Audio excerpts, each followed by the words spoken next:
All right, you guys. Welcome back to the Midi Drums Made Simple series that I'm working on. I got to tell you guys, I'm super stoked to be doing this. When I first started recording, learning how to program drums, using the piano roll, just trying to figure all that stuff out, how to make things sound more realistic, how the velocities actually worked, choosing drum kits, trying to figure out how to separate MIDI kits out from one stereo track in your DAW to multiple tracks to control each drum, like all that stuff. It just took me forever to figure out, and I didn't have anyone really kind of walk me through it, and I just hunted and searched and did what I call the poke and hope, right? Like when you're shooting pool, you just poke and hope it goes in. So I'm just going to try to throw all that stuff into videos. So you saw the first one that really talked about how to take drum patterns or files out of a Guitar Pro tab or any online tab and export that into your DAW. We saw how you put it into Logic, but the process would be the same for Reaper or Cubase, I'm assuming, or any of those other things. I'm really familiar with Logic, so all the stuff you're going to see is with Logic. Showed you quickly that when you're going between different drum plugins, whether it's TuneTrack or Slate, some of the drum mappings might be off, and you're going to have to kind of move some of those around, especially with the Steven Slate stuff. And when you're using the MIDIs from Guitar Pro in particular, you'll have to move the kick drums. You'll probably have to move some cymbals or toms. The TuneTrack stuff lines up pretty inherently well. We'll get into retail or free MIDI drum loops, right? Like I use a lot of loops from a company called Groove Monkey, and I'll put a link to their site in the description of the video. They'll give you mappings for every kind of drum software out there. So they'll give you a Slate mapping, they'll give you a TuneTrack mapping, they'll give you Easy Drummer and Superior Drummer because I think they're a little bit different. They'll give you BFD, all that stuff. So just when you get some of the retail loop stuff, just make sure you load the right mapping into your drum plugin. But anyway, so the first video was going over that. This video is going to go over taking that same drum MIDI file that we brought into Logic, and then we're going to adjust the velocities, we're going to humanize it, and we're going to make it sound more realistic. Pardon. And yes, this is Dunk's Colombian. So anyway, let's get back to it. Here is, I've got iTunes open, and I've got the song Poison Heart loaded up. Road to Ruin, that's my Misfits / Ramones review band. So I like to compare the original song to the MIDI loop in here, just to kind of hear if it's programmed well, right? Just to make sure, if there's weird double snare hits, if the song actually does it, or if the song has more kick drums that were actually programmed in. I'll go through and tweak it if I'm doing a cover to get it as close as possible, and then I'll tweak it some more to make it mine, right? To just kind of put the Jer Evil touch to it. And I usually heavy them up a little bit. So what we have in here, I did bring the vocal track, and you've got the bass track that was in there. The vocal track I use for just to kind of lead me to where we are, because the MIDIs, again, it's just you can get lost in a big long drum track. So this is just for points of reference for me. And then I also have set kind of a marker loop up here. This just has a pattern on the kick drum that's got the basic beat going into a fill on the toms, because I want to select a kit to work with, and I like to hear kind of the kit all around if I can. So that's what this is. So first and foremost, here is where we're at with the basic sounds, using a Logic kit, and then they used an English horn for the vocals, and on the bass there's I think it's probably bass amp. Yeah, they're just running it like a direct box. So I don't know, just for the heck of it, I'm going to go and put a modern stack on it, just so it might sound a little better. It's not going to sound like a real bass player, but we're not too worried about that right now. So here's what we got.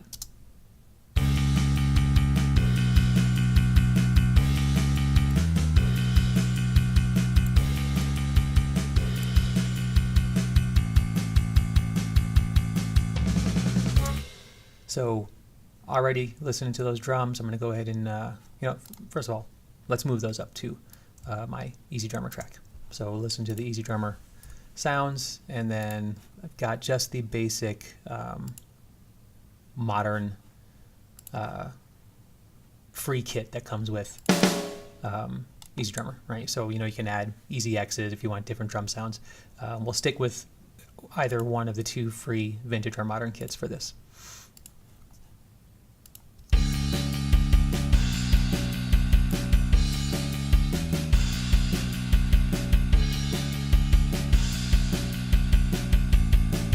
There should be a cymbal hit there. Okay, so I'm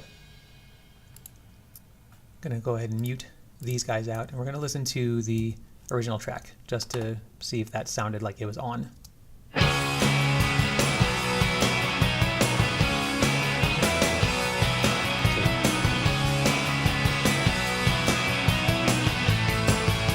So that double snare hit was there.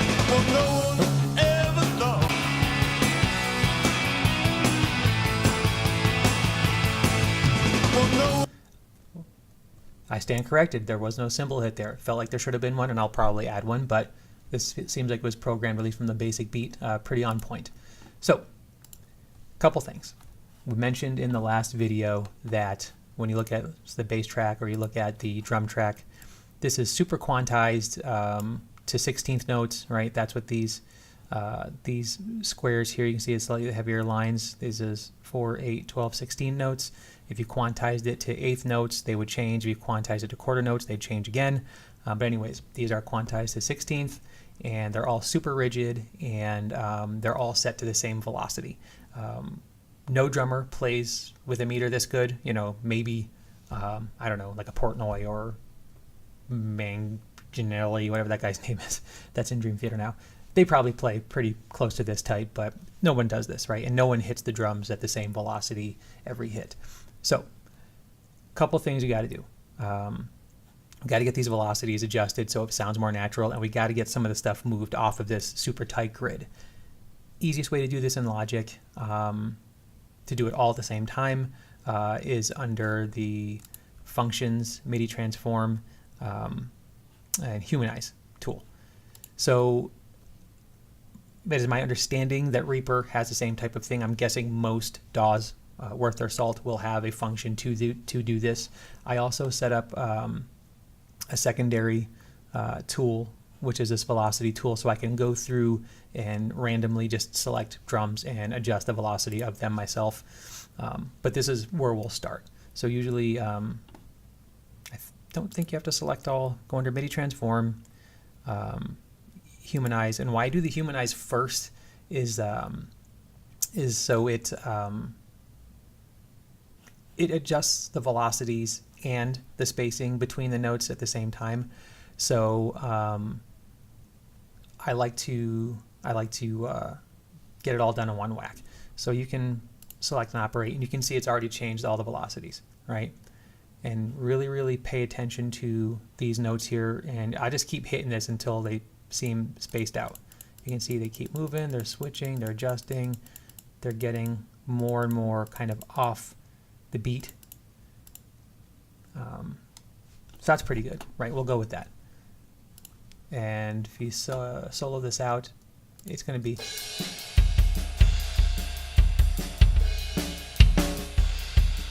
Now it sounds funky because all the velocities got goofy, right? So now what I'll do is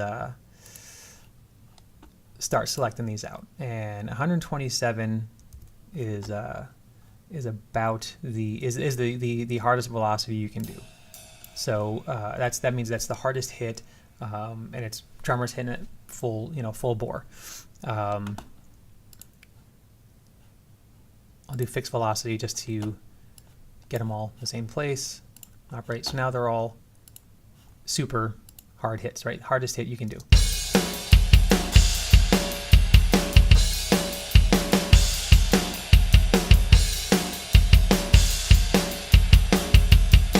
So we might have over-humanized that a little bit. Let's do through the magic of this. We'll get them a little tighter. Let's take a listen, and then we'll go back to that fixed velocity at 127, and we'll operate. And now let's take a listen.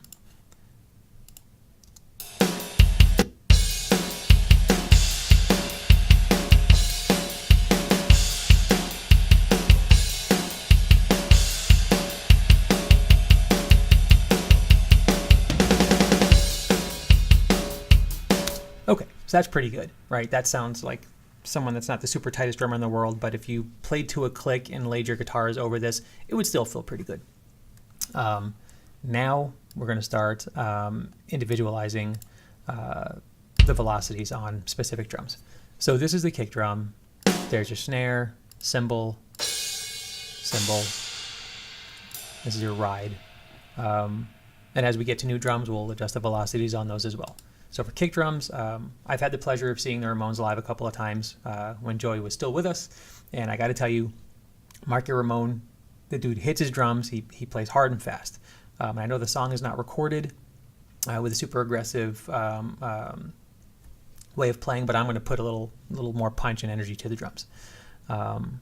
So I'm going to right click on the first kick drum note. I would start everything at the beginning. And in Logic, you can do what's called select all following the same track and pitch. So anywhere there's a kick drum hit assigned to this keyboard note, it's going to select it, right? You don't want to select all because will select all, right? And I used to do that and it drove me nuts. I would do select all following. To me, it just made sense that it was that.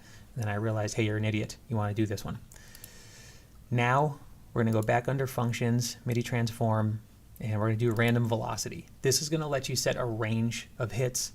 And like I said, since Marky hits pretty good, I'm probably going to do a range of, say, 112 to 123. Or let's do 123, 124. This means the softest that there will be a hit on the kick drum will be at 112.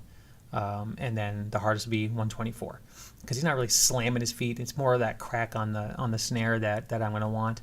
So I'm going to hit operate only, and you can see as the velocities change, some of the colors get a little bit more orange, some get a little bit more red, and then we're going to do the same thing to the snares. We're going to select all following the same track and pitch. We're going to go to function, MIDI transform, random velocity.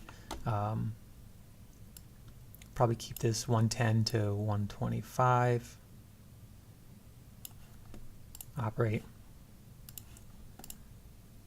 So you can see a little bit more orange and red. The cymbals. You can. I don't know if you can do. I think you can. Ah, cool. You can. Look at that. We learned something new together.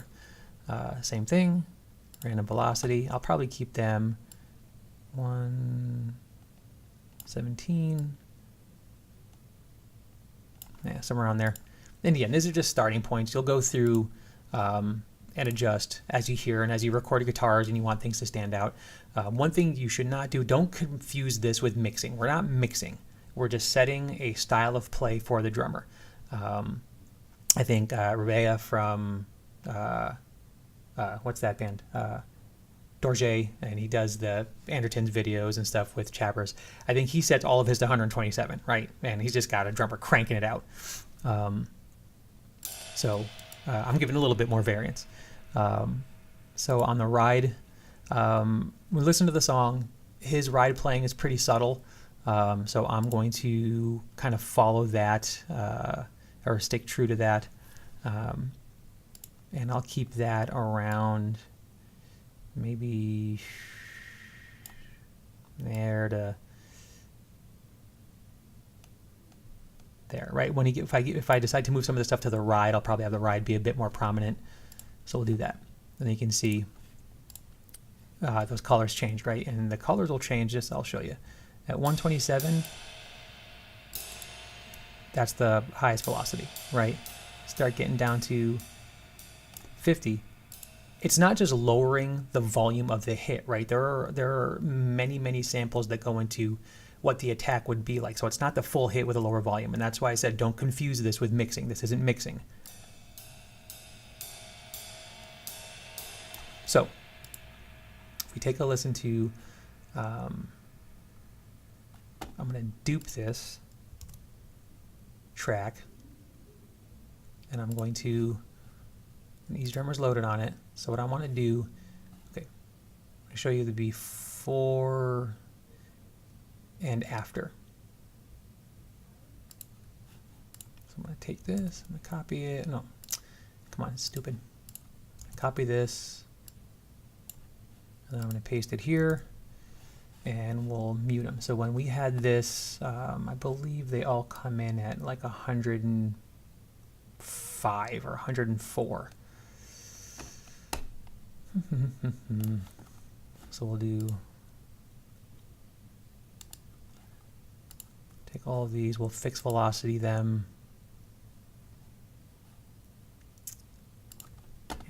Like I said, I believe it's 100 or 107. Nope, maybe lower.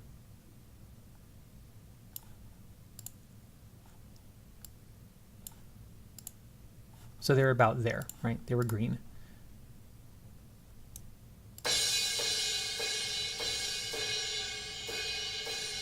Oh, maybe they were that.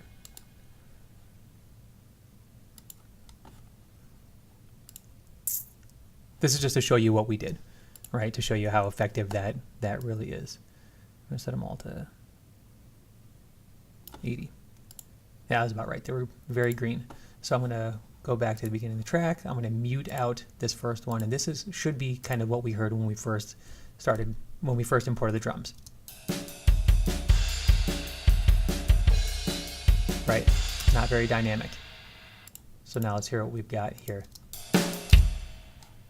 I'll show you for example.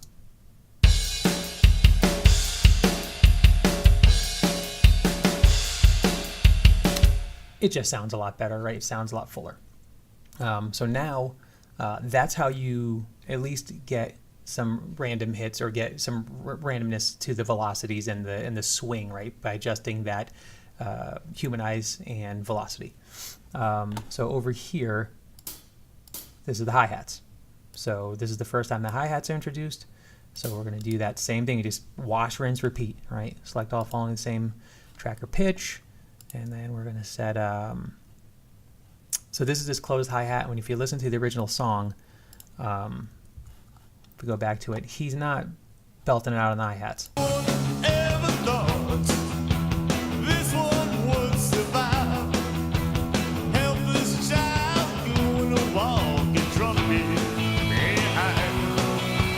Even when he opens them up a little bit, he's not really killing them. So here, you know, we'll do maybe that same 90 to 105.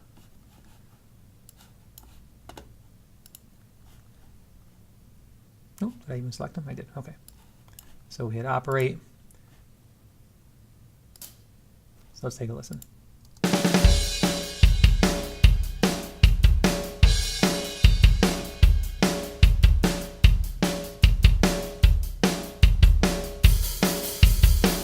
Those are super loud. So we know when he's playing it's not that loud. So again, select all following the same track and pitch. And I'm going to keep them maybe 95 to 112, right? So it builds in a little bit more dynamics there. Hear how that sounds.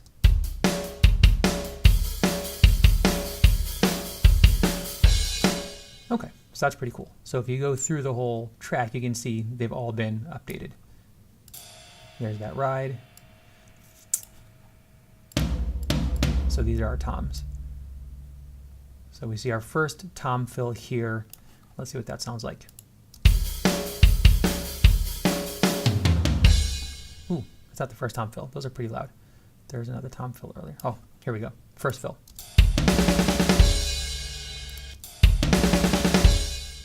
So he's leading with a floor tom. It's a really, really big floor tom, and you know, Mark, you play like a 4 or 5 piece kit, not the 9 piece that's in here. So I'm going to move that one up. So this is, you know, if you ever want to change a drum out,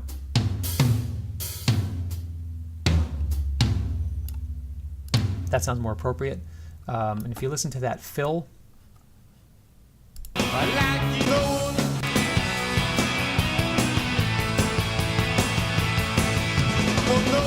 okay, So he builds, he starts on the tom. This is where, I'm sorry, I'm random, my adult ADHD. Think about the mechanics of a drummer, right? And especially if you play drums, you know, you're going to hit that tom pretty hard, and you're going to slide your hand down to the snare. So those first couple snare hits, and you can hear it there, are not super hard, right? But in this MIDI file, they are. They're pretty up there. So we're gonna program that build in by hand, right? So get rid of you. But he did definitely start on that tom. So these guys are going to be a little quieter. So I'm going to use that velocity tool. You can either, you know, again, just command click on your Mac. I'm sure that, I think it's Control maybe, on a PC, and just drag down. So he leads into it.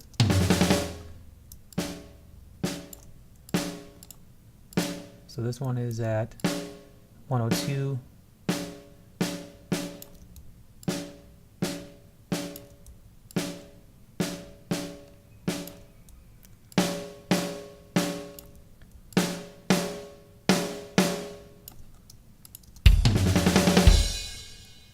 These guys would come down a little bit because he's softening up his attack there.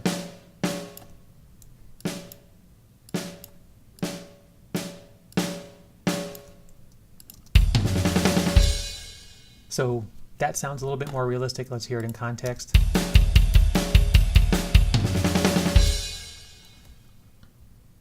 Give it a little bit more pepper.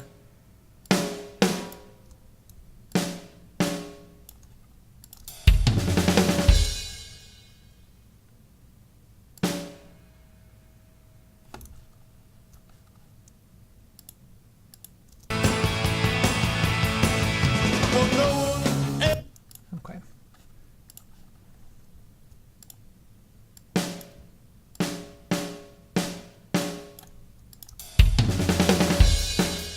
So that's pretty good, right? Take another listen real quick.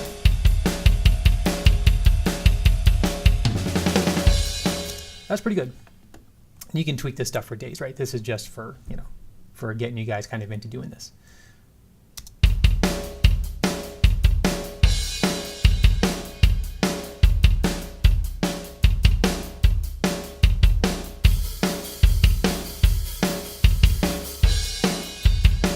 That sounds pretty good. I want to see though. All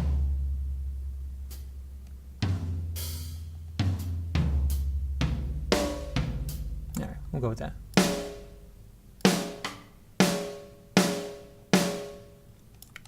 So there's another thing that you can do. You can take some of these snare hits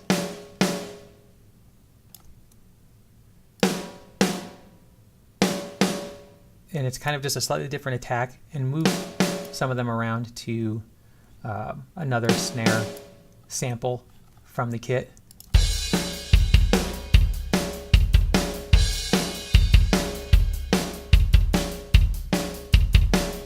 Again, just adds more variance to the overall effect and feel of the song. And yeah, when it's buried under a whole bunch of tracks, it may not be super noticeable, but it's noticeable. I'm not going to say it's aliens, but it's snare. So we're going to keep trucking through.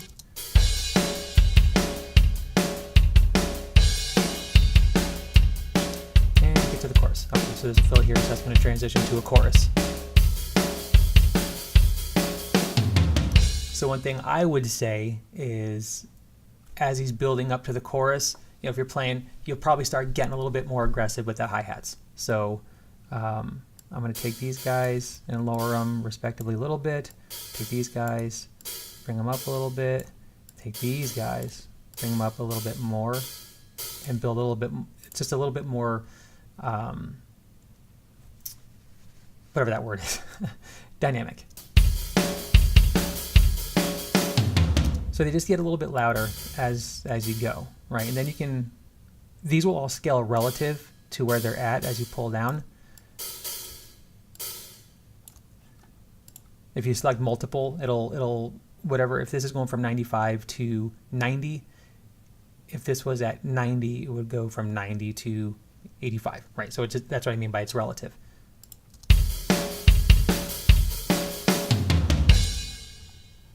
You can toy with that a little bit more. I'll probably mess with it, but this video will take an hour if I do the whole thing. And then there's a little fill leading into the chorus.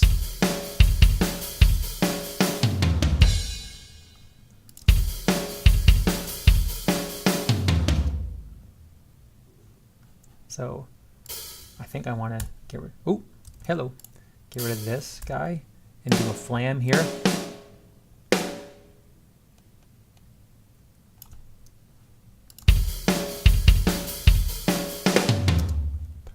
That's not going to flam, Jeremy. Closer.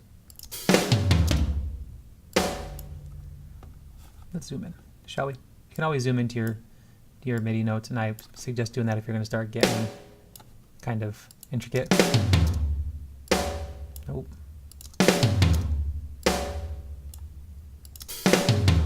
Close. So close.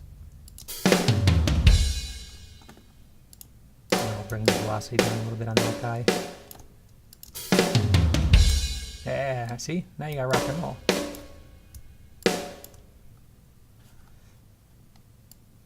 This is the best part about learning how to do this stuff, right? Is just that sounds cool.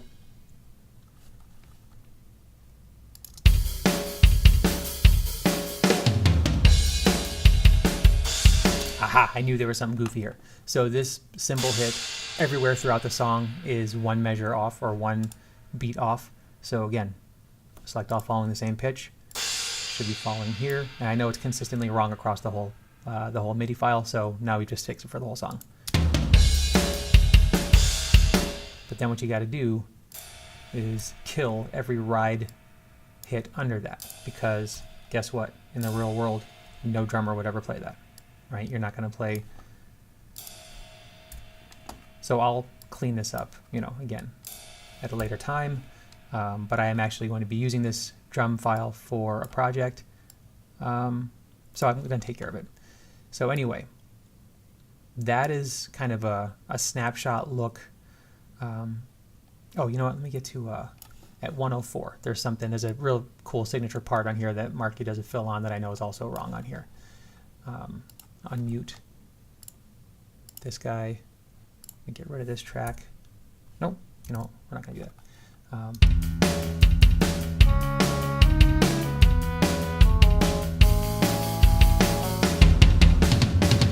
So right there.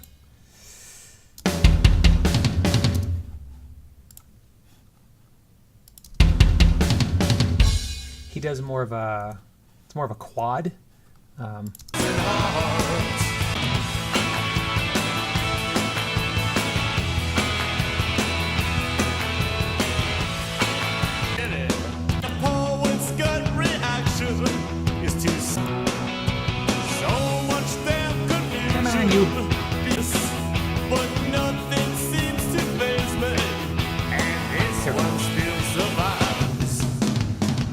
So it's like snare, tom, kick, like that. So we're going to fix that, because when I first heard this MIDI file, I was like, oh, that's the big part. And even though it's not a super exciting drum fill, you want it to be right. So it's da-da-da-do.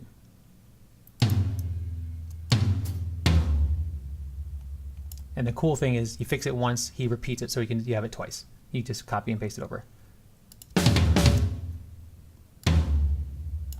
And then it's a kick drum. This is one of the first fills I learned on drums. And you got to get it closer in. This is where, again, like I said, zooming in helps.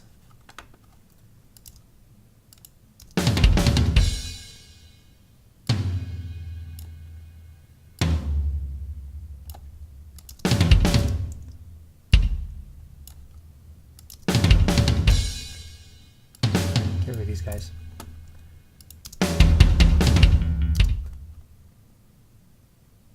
So these guys come over just a hair.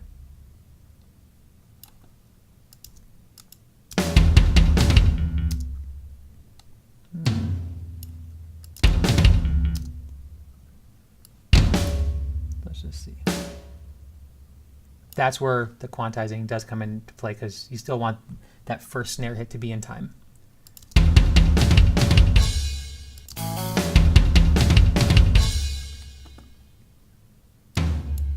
Oop. Take both of these guys, make them a hair later. You see what I did there? It's just a hair.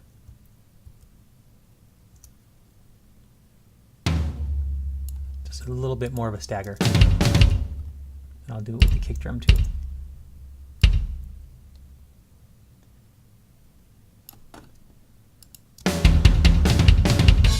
So that's closer. Again, we'll refine it and make it tighter, but that's those key parts in songs are really what you want to focus on.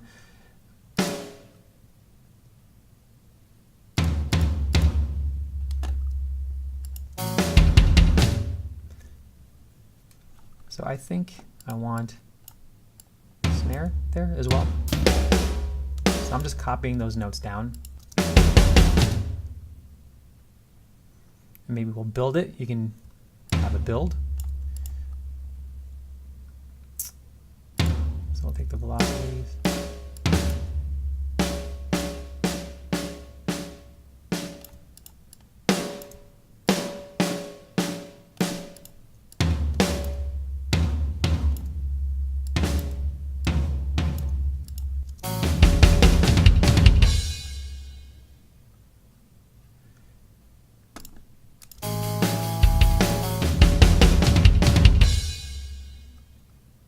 I want that snare cracky, man. These guys would be a little lower. This guy lower still, losing some momentum. And do them relative to each other.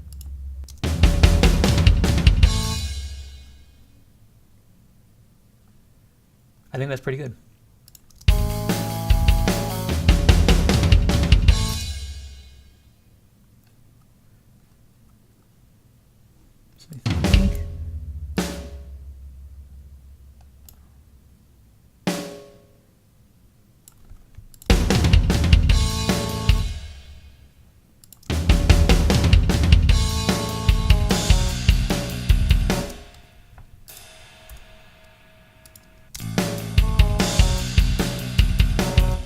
Wow, that's just weird.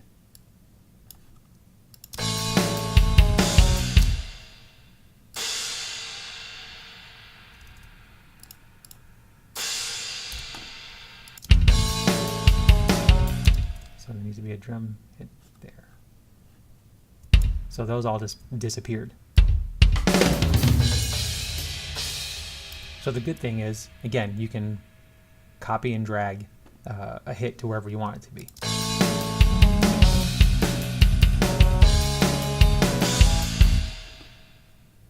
So now,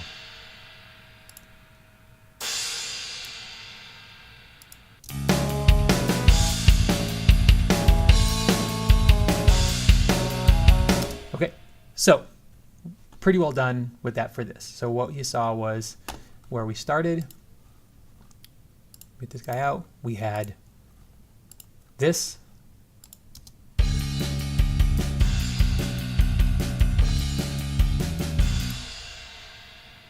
And now we have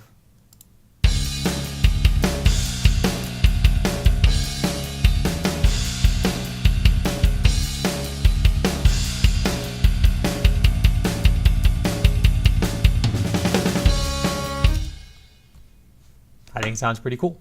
So we've now gone over how to get your MIDI loops into your DAW from a tab. And then we've got some basics on how to just take these and make them sound a bit more realistic, right? We learned the Humanize function, which takes those MIDI notes and it kind of shuffles them about so they're not so metered and quantized. Feels a little bit more natural. And then we learned how to select individual drums and adjust the velocities on those for playing style. And we also dabbled into tweaking and adjusting fills and a little bit of hit replacement. So a lot of stuff on here. I'm excited. I hope you guys like these videos, and I'm going to continue to make them whether you do or not. So there.